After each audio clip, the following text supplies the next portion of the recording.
오늘 하나님 말씀은 누가복음 6장 39절부터 49절 끝절까지 교독합니다. 또 비유로 말씀하시되 소경이 소경을 인도할 수 있느냐? 둘이 다 구덩이에 빠지지 아니하겠느냐?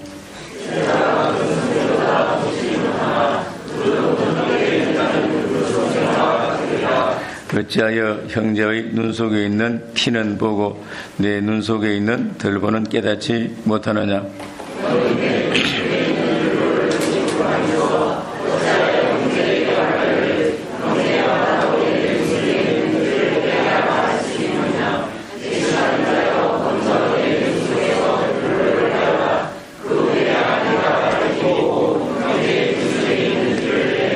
못된 열매 맺는 좋은 나무 같고 또 좋은 열매 맺는 못된 나무가 없느니라.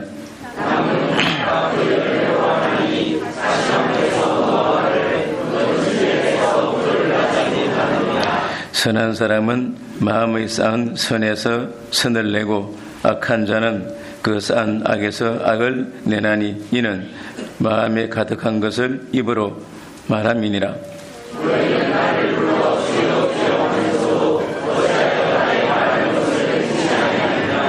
내게 나와 내 말을 듣고 행하는 자마다 누구와 같은 것을 너희에게 보이리라.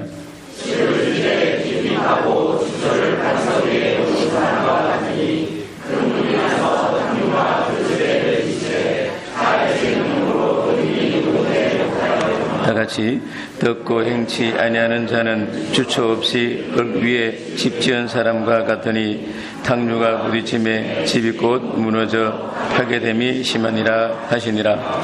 아멘.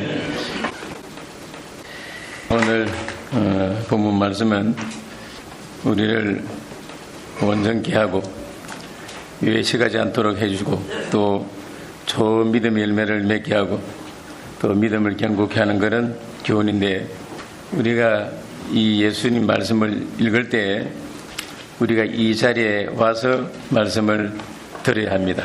즉 읽을 때 주님 직접 나에게 말씀한다 하고 받을 때 이 말씀이 은혜가 되는 겁니다. 왜냐하면 우리 모두 예수님의 제자들입니다.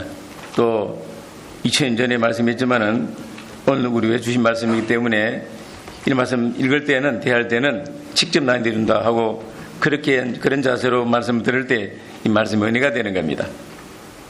오늘 말씀은 네 가지를 말씀합니다. 첫째 하나는 우리 성도들이 누구를 닮아야 되는 것인가? 예수를 닮는 것인데, 예수는 우리의 선생입니다. 즉 선생과 같이 온전하라는 것이 첫 번째 우리에게 주시는 말씀이에요. 39절 보겠습니다. 또 비유로 말씀하시되 소경이 소경을 인도할 수 있느냐? 둘이 다 구덩이에 빠지지 아니하겠느냐?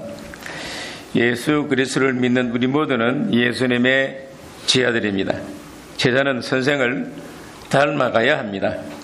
선생을 알고 배우며 본받으며 닮아야 되는 것인데, 성도들이 주님의 인격을 닮아가고 또 삶을 본받아 나가면은 특히 하나님의 사랑을 입습니다. 또 그 심령이 자유합니다. 그리고 예수님이 세상에서 누렸던 그 기쁨, 시련 가운데서도 항상 심령이 만족하고 기뻐했는데 그 기쁨을 누릴 수가 있는 겁니다. 그러니까 우리가 믿음 생활이 뭔가, 다른 사람들에게 체험적으로 알고 믿은 예수를 소개하고 또 주님께 이룬다는 것이 바로 우리 믿음 생활입니다. 주님을 알고 주님을 본받아야 된다, 그런 말입니다. 이 보면은 소경이 소경을 인도할 수 있겠느냐 그렇게 말했습니다. 둘이 다 구덩이에 빠지지 아니하겠느냐 말씀했는데, 우리나라 환경에서 보면은 이해가 잘 안 됩니다. 그런데 유대나라에서는 구덩이가 상당히 많습니다. 왜 그런 구덩이가 많은가? 유대 땅에는 비가 잘 오지 않기 때문에 비를 받아두기 위해서 황량한 들판이나 곳곳에 구덩이를 파놓고 비가 내리는 물을 모아두었다가 뚜껑을 덮습니다. 그리고는 필요할 때 쓴다든지 또는 양들이나 또는 가축에 먹일 때 이 웅덩이를 사용하는 겁니다. 근데 가끔 덮지 않은 구덩이도 있고 방치된 구덩이도 있다는 겁니다. 그렇기 때문에 소경된 사람이 이런 것을 알지 못하고 지나가다가 빠지지 모르고 큰 낭패를 당하는 일이 있었다는 것입니다. 그런데 소경을 잘 인도하면서 그런 것을 인도하면 둘 다 구덩이에 빠져서 낭패를 당할 것이라고 하는 말씀입니다. 이 말씀은 우리 성도들이 주의 말씀을 잘 듣고 배워서 주님을 알고 또 주님 그러신 발자취를 따라가면서 다른 사람을 인도해야 된다는 그런 말씀입니다. 소경은 누굴 가리키는 것인가? 예수 믿지만은 영적 소경을 가리키는 겁니다. 예수를 안다고 하면서도 실제로 잘 모르는 사람을 말하는 것이고 성경을 배우지만은 뜻을 제대로 알지 못하는 사람을 말하는 것입니다. 즉 말씀을 순종함으로 오는 체험도 없고 행하지도 않으면서 남을 인도하는 것은 소경을 인도하는 것으로 그런 경우 인도자와 인도받는 자가 둘 다 구덩이에 빠지게 된다는 그런 말씀입니다. 우리 모두는 주님의 지혜입니다. 그렇기 때문에 성도된 자리에만 있지 말고 주님을 좀 더 깊이 배우고 알고 닮아가면서 다른 사람을 인도해야만이 바른 주님의 제자가 될 수 있다는 것입니다. 중요한 것은 우리 모두가 예수님의 제자라고 하는 것입니다. 40절 보겠습니다. 제자가 그 선생보다 높지 못하나 무릇 온전케 된 자는 그 선생과 같으리라. 선생은 예수님이요 제자는 우리 믿는 성도들입니다. 그러니까 가장 완벽한 제자는 선생을 그대로 담는 것입니다. 제자가 선생같이 된다면 더 바를 것이 없습니다. 우리 선생 되시는 예수님은 우리에게 무엇을 보이셨는가? 남을 섬기는 모습을 보여주었습니다. 어떻게 섬기는가? 자기를 낮추셨습니다. 철저하게 낮추셨습니다. 하나님의 사람이 되시고 또 사람으로 오셔서 종처럼 되어 남을 섬겼어요. 주님의 삶은 섬기는 삶입니다. 누가복음 22장 27절에 보면은 나는 섬기는 자로 너희 중에 있노라 했는데 이 말씀은 오늘도 그렇게 하신다는 겁니다. 섬기는 자가 누굽니까? 우리들인데 우리 가운데 주님이 계시고 우리를 돕는 것입니다. 그게 섬기는 것입니다. 2000년 전에 죽으시고 부활하시고 성천한 예수님께서는 지금도 우리를 섬긴다는 것입니다. 우리 가운데 계신다는 것입니다. 예수님은 자신을 희생해서 모든 사람의 구원을 베풀어 주셨습니다. 우리 예수님처럼 되려면 이와 같이 하여야 된다는 그런 뜻입니다. 무릇 온전케 된 자는 그 선생과 같으리라. 제자가 선생같이 되어야 온전케 된 제자라는 그런 말입니다. 그래서 선생같이 되지 못한 제자는 온전한 제자가 아니라는 그런 말씀입니다. 그러나 인생들 중에 그 누구도 예수님 수용까지 이를 수는 없지만은 성도는 머리 대신 그리스도까지 범사에 자라나가도록 노력을 해야 됩니다. 영적으로 힘을 써야 된다 그런 말씀입니다. 에베소서 4장 13절 보면은 이런 말이 있습니다. 우리가 다 하나님의 아들을 믿는 것과 아는 일에 하나가 되어 온전한 사람을 이루어 그리스도의 장성한 분량이 충분한 데까지 이르게 하시리니 그렇게 말씀했습니다. 예수께서도 내가 온전한 것처럼 너희도 온전하라고 말씀했습니다. 그렇기 때문에 성도들은 끊임없이 예수님을 닮아가야 합니다. 예수님을 섬기는 자가 하늘에서 큰 자라고 말씀을 했습니다. 요한복음 13장 26절에 보면은 12장 26절 사람이 나를 섬기려면 나를 따르라. 나 있는 곳에 나를 섬기는 자도 거기 있으리니 사람이 나를 섬기면 내 아버지께서 저를 귀히 여기시리라. 그렇게 말씀합니다. 나를 섬기면은 그렇게 말했는데 이것은 섬긴다는 것은 예수를 배우고 본받고 따르는 것을 말하는 겁니다. 그럴 때 하나님이 저를 기억해 계신다고 말씀을 하시는 겁니다. 그러니까 우리는 매일 거울을 볼 때 내가 예수님을 좀 닮아나가는가 보셔야 됩니다. 보셔야 됩니다. 이제 그 모습으로 저 앞에 설 것이기 때문이에요.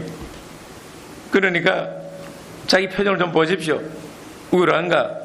좀 밝은가? 은혜 입은 얼굴인가? 나 인상을 쓰는가? 보십시오. 이게 지금 우리 현 주소입니다.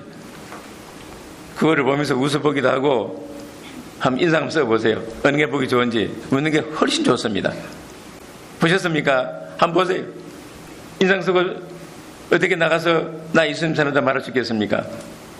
온유하고 웃으면서 좀 행복을 느끼면서 그리 예수를 전해야 듣는 사람들도 참 저 사람 모습 좋다, 모양이 좋다, 나도 믿어야겠다 하지 않겠습니까?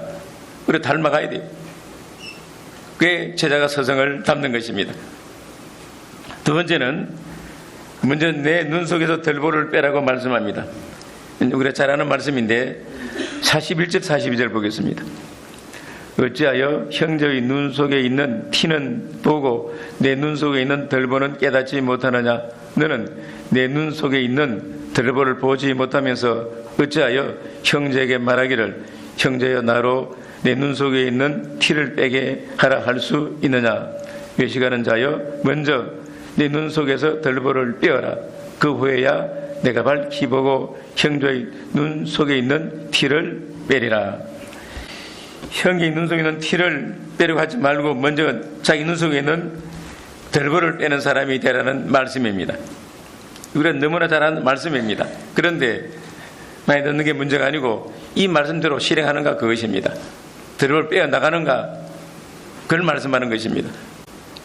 못을 칠 때 한 번 치는 것하고 두 번 치는 것하고 세 번 치는 것 다릅니다. 남에서 못을 칠 때 한 번 치고 옷을 걸면은 얼마나 떨어져 버리고 맙니다. 그렇죠?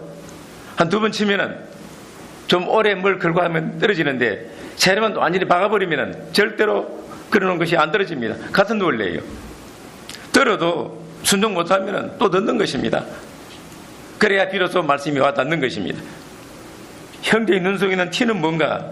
형제가 행동으로 잘못 행동한 것을 말하는 것입니다. 겉으로 나타난 허물과 죄를 말하는 겁니다. 그리고 내 눈 속에 있는 들보는 뭔가? 자기 속에 있는 죄악성, 부패성을 말하는 겁니다. 사람은 형제의 마음 속에 있는 죄는 볼 수 없고 행동으로 나타나면 죄만 볼 수가 있습니다. 그런데 그 나타난 죄는 그 사람의 속에 있는 죄악성이 다 나타나는 것이 아니고 일부만 나타나기 때문에 그걸 보는 상대, 자기 속에 있는 부패성과 비교해보면 형이 나타나는 허물은 지극히 작은 것입니다. 그러나 자기 속에 있는 부패성은 자기가 알고 있습니다.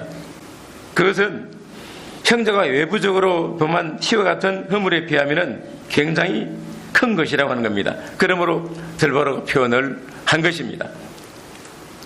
성도는 자기 속에 있는 이 죄악성, 그것이 들보가 큰 줄 알고 그걸 빼내려고 힘을 써야 합니다.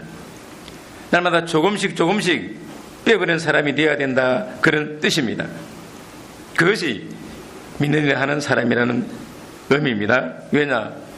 주님께서 선생과 같이 온전케다라고 말씀했기 때문에 우리 속에 있는 들보를 빼어내야만이 주님을 닮아갈 수가 있다는 것입니다. 믿음 생활은 뭔가 들보를 빼내는 것입니다.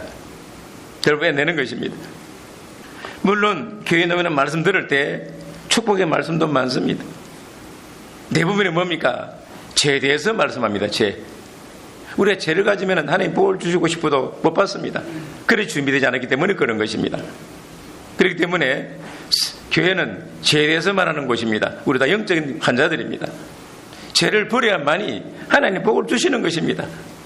그래서 같은 말씀을 많이 듣습니다. 또 들었다 하지 말고 이 말씀대로 우리가 사는가 그걸 생각해야 되는 것입니다. 사도 바울 같은 사람은 예수님을 닮으려고 노력을 많이 한 사람입니다. 너희는 주님을 닮고 나를 닮으라고 말했습니다. 그건 자기를 닮은 게 아니고 내가 주님을 닮아가는 그 노력을 본받아라, 그런 뜻입니다. 우리는 사도 바울을 성자라고 말합니다. 성인입니다. 그 온전히 주님을 쫓아간 사람인데 그는 스스로 뭐라고 말하는가? 나는 죄인 중에 괴수라고 말하는 겁니다. 죄인 중에 괴수다. 들보를 쳐다보니까 괴수인 겁니다. 로마서 7장 18절에 보면은 내 속 곧 내 육신에 선한 것이 거하지 아니하는 줄을 아노니 원함은 내게 있으나 선을 행하는 것은 없노라 고백했습니다. 바울은 주님을 직접 만난 사람이고 사명을 받은 사람, 율법에 대해 처음 입는 사람인데 자기 들보를 늘 보는 것입니다. 보니까 나는 죄인의 괴수라고 표현한 것입니다. 그런 사람에게는 들보가 빼내도록 주님이 역사하시고 도와주시는 것입니다. 들보를 빼낼수록 어떻게 되는 것입니까? 심령이 자유합니다. 많이 만족이 있어요. 빼버리니까 무겁지가 않습니다. 왜 내 마음이 무거운가? 자유가 없는가? 들보가 있으면은 자유를 못 느낍니다. 아무리 환경이 좋아도 편치가 않습니다. 살펴보면은 들보가 있습니다. 이것 때문에 만족이 없습니다. 기쁨이 없는 것입니다. 진실한 성도는 자기 속에 선한 것이 하나도 없는 줄 알고 그것을 빼내려고 늘 힘쓰는 사람입니다. 이런 사람은 외식하지 않게 됩니다.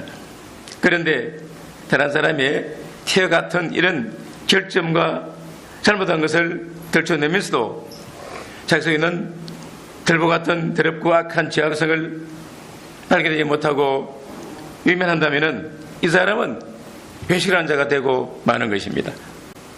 그러니까 누가 외식합니까? 믿는 사람이 외식을 많이 한다는 것입니다. 안 믿는 사람들은 외식 안 합니다. 그대로 사는 거예요. 원래 그런 사람들하고 사니까 자유 느끼면 살지만 우리는 회식하면 자유가 없어집니다. 특히 문제는 가르치는 위치에 있는 사람입니다.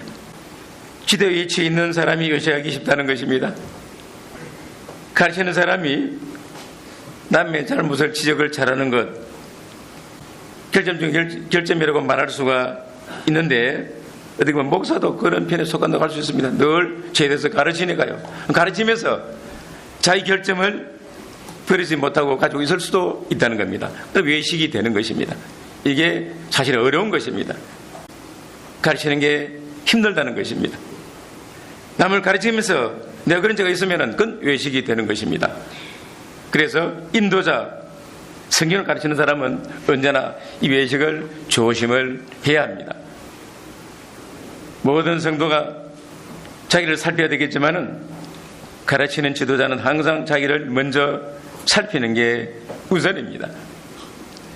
가끔 정부 요직에 사람을 세울 때 인사청문회를 합니다. 우리가 많이 보고 듣고 하는데 청문회 할 때 후자의 가가 드러납니다. 무슨 위장 전입, 뇌물수수, 무슨 병력 문제, 소득세 탈루, 자녀 무슨 국정 문제, 도덕성 문제가 되는 경우가 많습니다. 그때 비난들을 많이 하는데 한 번이라도 내가 만일 그 자리에 지금 앉았다면은 나는 어떤가 한번 생각해 보십시오. 한번 생각해 보십시오. 아찔한 것입니다. 사실은 만일 우리가 그 자리에 앉았다면은 나도 별 수 없었을 것이다 생각이 듭니다. 왜냐? 그 인사청문회 거기서 청문회 이런저런 비난받는 사람들 가운데 성도가 많다는 것입니다. 그래서 내가 거기 섰다 무지 되겠습니까? 같은 벌 받을 것입니다. 책문 들을 거예요. 이거 보면은 성도들이 외식을 한다는 것입니다. 만일 청문회 여러 가지 질문을 받는 사람 가운데 정말로 깨끗한 사람이 있는데 그 사람이 다 예수 믿는 사람이다 하면은 정말로 교회가 인정받고 성도 인정받을 것입니다. 그런데 워낙 믿는 사람들도 그런 욕을 들으니까 아예 종교 문제 말 안 합니다. 아시겠습니까?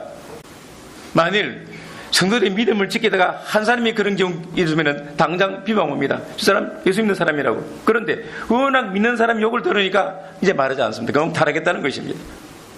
성도는 자기를 먼저 살펴야 됩니다.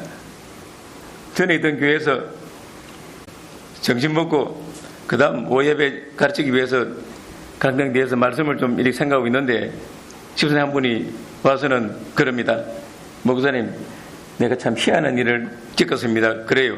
그래서 뭡니까? 물었더니 아침에 청년을 만났대요.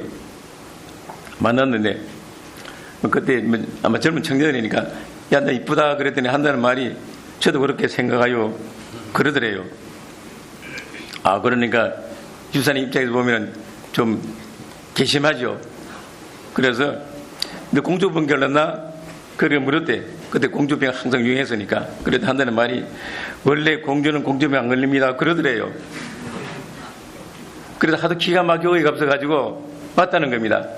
그래서 도대체 누굽니까? 하고 물어서 나도 궁금하니까 그랬더니 그건 말할 수 없대요.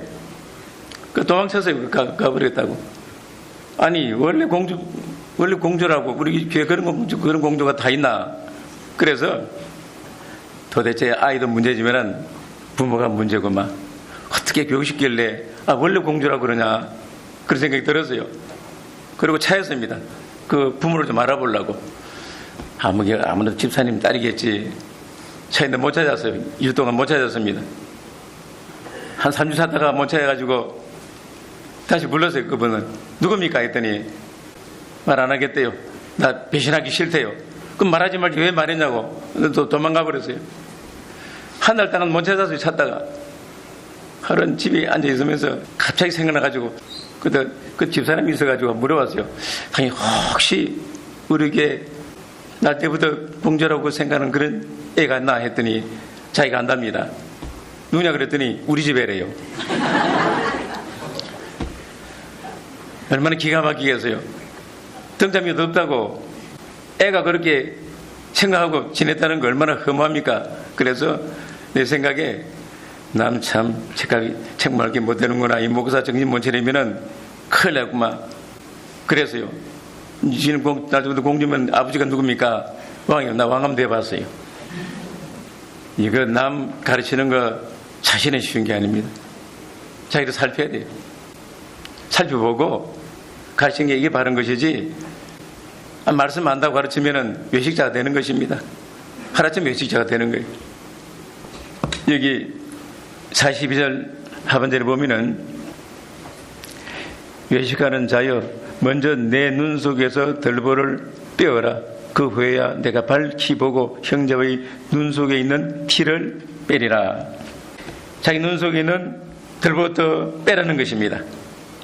사람 속에 있는 부패성은 그 마가복음 7장 21절부터 나오는데 어떤 것인가?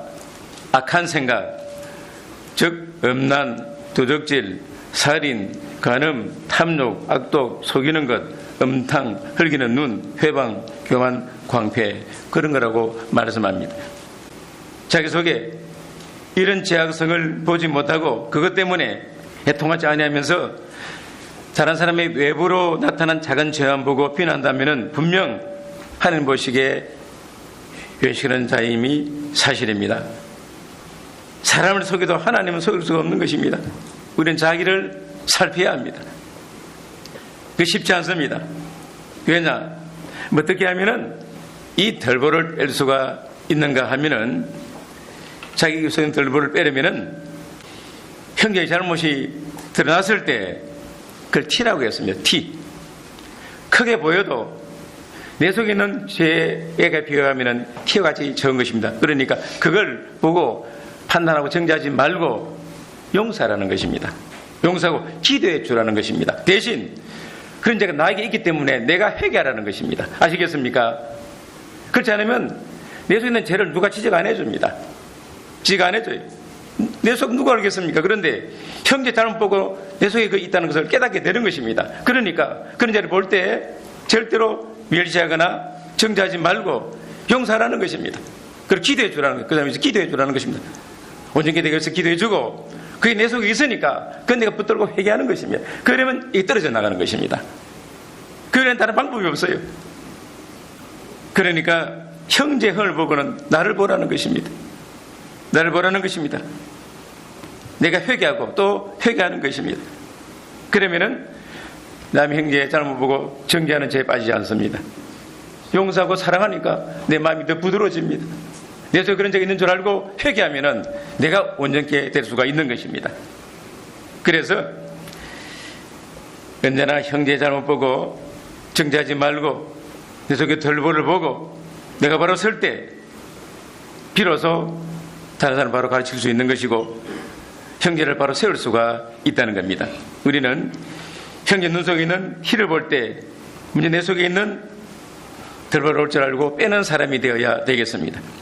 세 번째는 좋은 나무가 좋은 열매를 맺는다는 그런 말씀입니다. 43절 44절입니다. 못된 열매 맺는 좋은 나무가 없고 또 좋은 열매 맺는 못된 나무가 없느니라. 나무는 각각 그 열매로 아나니 가시나무에서 무화과를 또는 진리에서 포도를 따지 못하느니라. 좋은 나무에서 좋은 열매가 맺히고 못된 나무에서 못된 열매가 맺힌다는 것 지극히 상식적인 일입니다. 간단한 이치인데 이거 모르는 사람 어디 있겠습니까? 좋은 나무가 좋은 열매를 맺고 나쁜 나무가 나쁜 열매를 맺고 무화과 나무에서 무화과가 열리고 포도나무에서 포도 열매를 맺고 나쁜 나무가 나쁜 열매를 맺고 많이 심으면은 많이 거두고 적게 심으면은 적게 거두고 포도 심으면은 포도가 열리고 콩 심으면 콩 나는 것 누가 모르겠습니까? 누구나는 사실입니다. 그런데 사람은 이것을 알면서도 이 지뢰대로 살지 않는다는 것입니다. 불의를 심고 형통하기를 바랍니다. 죄를 심고 행복하기를 바랍니다. 적게 심고 많이 거두기를 바랍니다. 심지도 않으면서 뭔가 잘 되기를 바랍니다. 요행을 바랍니다. 이거 보면은 사람이 얼마나 게으르고 미련하고 악하다는 것을 알 수가 있는 것입니다. 이건 스스로 속이는 것이고 이 삐뚤어진 마음이 세상을 어지럽게 만들고 남까지 불안하게 만드는 것입니다. 남은 열심히 노력하고 땀 흘리는데 놀고 잠자고 즐기면서 어떻게 되겠지 하는 사람은 밭에 아무것도 심지 않고 뭘 거두기를 원하는 사람과 똑같은 거예요. 심지 않았는데 무엇이 돋아나겠습니까? 심은 대로 거둡니다. 남을 탓할 수가 없다는 것입니다. 이건 영적 원리에서도 그러합니다. 성도 영적으로 심은 것이 없으면 어떤 신뢰한 것도 거둘 수가 없다는 것입니다. 좋은 것을 기대할 수가 없다는 것입니다. 43절 보겠습니다. 못된 열매 맺는 좋은 나무가 없고 또 좋은 열매 맺는 못된 나무가 없느니라. 열매를 보면서 무슨 나무인지 알 수 있다는 말씀입니다. 그러면은 지금 나에게 어떤 열매들이 맺히고 있는가 한번 보십시오. 좋은 열매입니까? 나쁜 열매입니까? 생각을 잘 하셔야 됩니다. 근데 어떻게 하든 좋은 열매를 맺겠다고 하는 것은 잘못된 생각입니다. 사고가 나게 되겠습니다. 그럼 좋은 열매 맺기 전에 어떤 나무가 되어야 되는가? 먼저 좋은 나무가 되어야 된다는 것입니다. 나무만 좋으면은 좋은 열매는 자연스럽게 맺히게 마련입니다. 그리고 좋은 나무는 어디서 비롯되는 것입니까? 좋은 씨앗, 좋은 종자로부터 비롯이 되는 겁니다. 좋은 씨앗이 뿌려져야 좋은 나무가 거기서 잎나게 되는 것이고 좋은 나무가 되고야 그 후에야 좋은 열매가 맺힌다는 것입니다. 그러므로 좋은 열매를 맺으려면 어떤 씨앗이 내 마음밭에 뿌려지고 깊이 뿌리를 내려야 되는가? 그보다 더 중요한 게 없습니다. 어떤 씨앗이 뿌려져야 되는 겁니까? 좋은 씨가 뿌려지면은 그것이 그 사람 인격을 변화시키고 좋은 영으로 인해서 삶이 깨끗해지고 아름답고 풍성하게 될 것은 분명합니다. 그런 씨앗이 세상에 어디 있겠습니까? 있습니다. 바로 하나님의 말씀입니다. 말씀은 씨입니다. 생명의 씨입니다. 그렇기 때문에 하나님의 생명의 말씀을 좋은 마음으로 받아서 말씀 믿고 그것을 묵상하고 말씀대로 행하면은 그 씨가 뿌려져 가지고 좋은 나무가 되고 좋은 열매를 맺게 되는 것입니다. 성도는 말씀 묵상이 반드시 있어야 합니다. 그게 믿음 생활입니다. 예배 드릴 때 이 말씀이 내 마음에 와닿는다 하면 딱 붙잡으십시오. 아시겠습니까? 붙잡고 그걸 묵상하고 기도하는 것입니다. 그게 믿음 생활입니다. 씨를 뿌린 것입니다. 묵상은 뿌리를 내리게 하는 것이고 그리고 좀 있으면 열매를 맺는 것입니다. 성도는 변화가 되어야 됩니다. 내가 변화되지 않고서는 절대로 주의를 변화 못 시킵니다. 내가 변화되면 변화됩니다. 그만큼 중요한 것입니다. 45절 봅시다. 선한 사람은 마음에 쌓은 선에서 선을 내고 악한 자는 그것 쌓은 악에서 악을 내나니 이는 마음에 가득한 것을 입으로 말함이니라. 앞에 말씀과 연결되는 말씀인데 사람의 마음에 있는 것이 밖으로 나오게 되어 있다는 것입니다. 입으로 나오고 행동으로 나오게 됩니다. 말은 곧 그 사람의 인격이요 사상이요 그 사람 자체입니다. 그러나 우리는 말을 해놓고는 본의 아니게 말하게 되었다 하고 변명하기 쉬운데 특히 정치가들이 그런 말 잘합니다. 하고 싶은 말, 할 말 다 해놓고는 문제가 생기면은 본의 아니게 내 말이 와전되었다 그렇게 말들 합니다. 하지만은 사실은 본의 아니게 나온 말이 본심에서 나온 것입니다. 아니 우리도 잘못된 말이 나오면은 본의 아니게 나왔을지라도 본심에서 나온 것으로 알고 회개해야 됩니다. 왜냐? 속에 없었던 것이 튀어나올 수 없기 때문에 그런 것입니다. 그러니까 속에 없는 것은 아무리 급해도 안 나옵니다. 그런데 있으니까 나오는 것입니다. 45절에도 말씀합니다. 선한 사람은 쌓은 선에서 선을 내고 악한 자는 그 쌓은 악에서 악을 내나니 이는 마음에 가득한 것을 입으로 말했느니라. 마음에 쌓은 것이 입으로 나온다고 말씀했습니다. 그렇다면 내가 무엇을 생각하고 있는 것인가? 이것이 얼마나 중요한지 모릅니다. 그러니까 생각을 먼저 조심하라는 것입니다. 물론 하나님 말씀을 마음에 두고 늘 생각하는 것보다 더 좋은 일은 없습니다. 그러나 진리를 생각하지 않더라도 그 생각이 건전해야 되고 밝아야 합니다. 그리고 신앙적이고 긍정적이어야 한다는 것입니다. 왜냐? 밝은 생각, 소망적인 생각, 좋은 생각은 그 사람 자신을 밝게 할 뿐 아니라 입에서도 선한 말이 나오니까 다른 사람에 유익을 주는 것입니다. 그래서 좋은 생각이 좋다는 것입니다. 또 입으로 나온 선한 말은 그대로 이루어집니다. 왜냐하면 생각과 말은 행동으로 연결되기 때문에 그런 것입니다. 그래서 신자의 말은 그 사람의 인격이라고 말할 수가 있습니다. 그만큼 중요한 것입니다. 하나님은 우리 말 다 듣고 계십니다. 이사야 57장 19절에 보면은 입술에 열매를 짓는 나 여호와가 말하노라 그렇게 말씀했습니다. 여러분 마음에 좋은 것을 심도록 하십시오. 좋은 생각하도록 노력을 하라는 것입니다. 할 수 있으면 좋은 생각하도록 힘쓰라는 것입니다.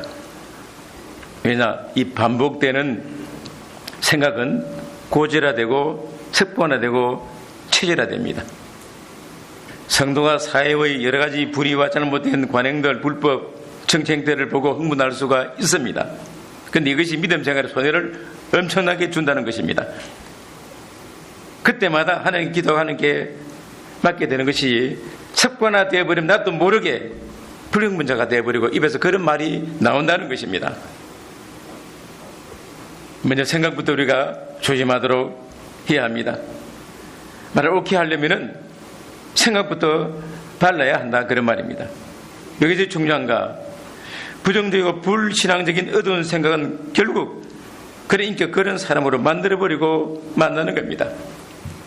생각이 인생을 좌우한다는 것입니다. 항상 마음에 좋은 생각을 품도록 하라는 것입니다. 선한 마음을 가지도록 힘쓰라는 것입니다. 그럼 선한 사람이 되는 것입니다. 우리가 배운다고 해서 절대로 선한 사람 되는 게 아닙니다. 그런 사람 되는 게 아닙니다. 그걸 묵상하고 그대로 실행해 볼 때만이 변화가 되는 것입니다. 한 사람의 경건한 성도가 얼마나 중요한지 모릅니다. 왜 그런가? 소돔 고모라가 당장 5만 명 정도 사람이 있었다는데 10명이 은혜 없어 멸망했어요. 오늘날 우리 사회에 우리나라에 성도가 많은데 그 속에 의인들이 많다면 이렇게 살 수 없습니다. 하나님 복 주실 것인데 의인이 없다는 것입니다. 지리 듣고 배우는 건 그대로 실행하는 사람이 적다는 것입니다. 그건 분명합니다. 왜냐? 기도가 전 세상에 변화를 못 줍니다. 멸시를 당합니다. 전도가 안 되는 것입니다. 전도하기보다 먼저 우리 자신이 만들어져야 되는 것입니다. 그게 우선이에요. 좋은 생각, 어려운 생각하는 것 참 중요한 것입니다. 듣고 배운 거 많은데 하나도 안 변합니다. 그건 변화 못 시킵니다. 아무것도 변화시킬 수가 없는 것입니다. 여러분 항상 좋은 생각 품으십시오. 선한 마음을 가지십시오. 하나님과 그 말씀 믿고 신앙적으로 생각하십시오. 생각에 따라서 평생 밝게 살 수도 있고 어둡게 살 수도 있는 겁니다. 같은 환경, 처지 조건을 두고서도 한편은 행복을 느끼며 살 수 있는 것이고 한편은 평생 불행하게 살 수가 있다는 겁니다. 우리에게 달린 것입니다. 자, 네 번째인데 반석에 집을 지으라는 말씀입니다. 46절 보겠습니다. 너희는 나를 불러 주여 주여 하면서도 어찌하여 나의 말하는 것을 행치 아니하느냐. 예수님을 향하여 주여라고 부르는 것을 보니까 분명히 예수님을 믿고 따르는 사람들이고 예수를 믿는다는 사람들입니다. 이 주여란 말은 예수님은 나의 주인이시고 나는 그분의 종이라는 그런 고백입니다. 목사만 종이 아닙니다. 모든 성도는 다 주님의 종입니다. 왜냐? 예수님을 주로 하기 때문에 모두가 종입니다. 종의 특징이 뭔가? 종은 주인의 말을 들은 대로 순종하는 것이 종의 위치입니다. 그렇기 때문에 주의하면서도 주의 말씀을 행치 아니하니까 주님이 우리에게 책망하는 것입니다. 그리고 말씀 듣고 행하는 자와 행치 않는 자에게 대해서 비유로 말씀을 해줍니다. 47절부터 49절까지 보겠습니다. 내게 나와 내 말을 듣고 행하는 자마다 누구와 같은 것을 너희에게 보이리라. 집을 짓되 깊이 파고 주초를 반석에 놓은 사람과 같으니 큰 물이 나서 탕류가 그 집에 부딪히되 잘 지은 명고로 능히 유동케 못하였거니와 듣고 행치 아니하는 자는 주초 없이 흙 위에 집 지은 사람과 같으니 탕류가 부딪힘에 집이 곧 무너져 파괴됨이 심하니라 하시니라. 지금까지 말씀 많이 들었는데 누구에서 얼마나 많은 말씀을 잘 들었는가 배웠는가 그게 중요한 게 아니고 하여 있는 것을 순종하는 것이 중요하다는 말씀입니다. 물론 배우는 것도 중요합니다. 하지만 순종하는 것이 중요하다는 것입니다. 말씀을 듣고 배우는 것은 돈 안 주고 배울 수 있는 최고의 교육입니다. 이건 하나님의 말씀이기 때문에 그런 것입니다. 여러분 학교에서 대학에서도 어느 유명한 사람을 초청하면은 반드시 거기에 따른 사례금을 줍니다. 왜냐? 그 사람 가진 지식이 중요하기 때문에 대가 지불하는 것입니다. 공짜 없습니다. 우리 누구 말씀 배웁니까? 하나님의 말씀 배우는 것입니다. 그저 배우는 것입니다. 이건 공짜입니다. 그런데 이건 하나님의 말씀이라고 하는 것입니다. 그러니까 하나님의 말씀이라도 많이 배워도 순종 안 하면은 성이 가르치는 복을 받지를 못한다는 것입니다. 왜 성경 말씀을 순종해야 되는 것인가? 첫째는 하나님의 영광을 위해서 순종해야 되는 것이고 그 다음은 자신의 복을 받기 위해서 순종해야 됩니다. 그런데 하나님을 영화스럽게 하면은 하나님이 복을 주신다는 것입니다. 그러니까 복 달라고 하지 말고 순종하라는 것입니다. 복이 옵니다. 우리가 교회 다니면서 그저 듣고 끝나는 경우 많습니다. 많아요. 배웠는데 그럼 나에게 신앙이 나에게 어떤 유익을 주는 가 한번 생각해 보십시오. 신앙은 우리에게 영향을 줍니다. 하나님 약속입니다. 그런데 듣고 배우고 교회 다니는데 뭔가 변화도 없고 은혜가 없다는 것은 뭘 말하는 것입니까? 순종이 없다는 것입니다. 없다는 거예요. 평생 그렇게 배우다 끝나면은 빈손으로 가는 것입니다. 빈손으로 가는 거예요. 신앙이 얼마나 좋은지 모르고 사는 사람이 우리가 하나님 말씀을 배웠으면은 다른 기도보다 그 말씀을 순종하도록 기도를 해야 합니다. 무엇부터 순종을 해야 되는 것인가? 47절에 보면은 내게 나와 내 말을 듣고 행하는 자마다 그랬습니다. 첫째가 나오는 겁니다. 교회 나오는 것. 그걸 제일 중요하게 여기는 겁니다. 그 다음에는 내 말을 삼가 듣고 우선 들어라. 그런 말씀입니다. 조심해 들어라. 세 번째는 그 다음 행하라고 말씀합니다. 그런 자는 어떤 자인가? 비유를 들었습니다. 말씀 듣고 행하는 자는 그 집을 반석 위에 지은 지혜로운 사람 같다고 말씀합니다. 그러나 말씀 듣고 행하지 않는 사람은 모래 위에 집을 지은 어리석은 사람이라고 말하는 겁니다. 그래서 집을 지어본 분 다 알 거예요. 이전 나라는 비가 없기 때문에 되게 땅이 단단합니다. 바위처럼 단단해요. 그래서 집을 지을 때 지은 사람은 그래도 땅을 팝니다. 파면은 반석이 나오는데 그걸 주초를 해가지고 집을 짓는 것입니다. 튼튼한 집이 되는 겁니다. 그러나 힘이 듭니다. 날씨는 더운 데다가 파니까 힘듭니다. 하지만은 그렇게 지어 놓으면은 큰 비가 내리고 탕류가 흘러도 집이 무너지지 않습니다. 왜냐? 반석이 있기 때문에 흔들리지 않는 것입니다. 넘어지지 않는 것입니다. 큰 물이 나서 탕류가 그 집에 부딪힌다는 것은 믿는 성도가 세상에 겪는 여러 가지 어려운 시련과 환난을 말하는 겁니다.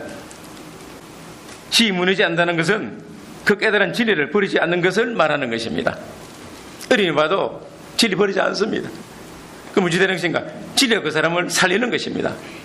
유익을 주는 거예요. 어리석은 사람은 어떤 사람들인가?